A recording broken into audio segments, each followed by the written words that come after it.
Welcome to the Genius Factory. Enjoy the video. You start by making the essentials match. Your phone and Google Home must be on the same Wi-Fi and near each other, so discovery works. Once done, charge both devices above 20% and turn on Bluetooth on your phone. This speeds pairing. Open the Google Home app and sign in with the Google account you plan to use.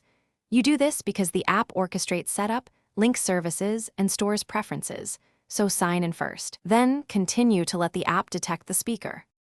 You now tell the app to find your Google Home. Tap the plus icon, choose Setup Device and New Device, then pick the home where the speaker belongs.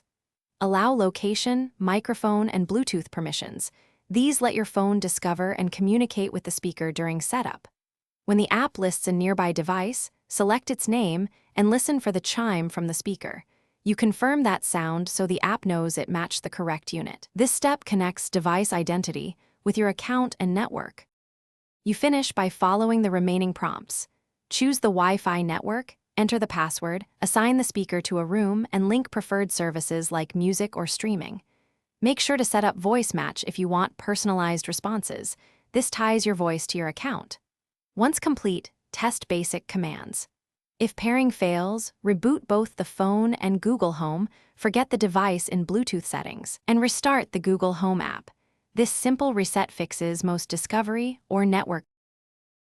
Thanks for watching. If you found this helpful, don't forget to like and subscribe.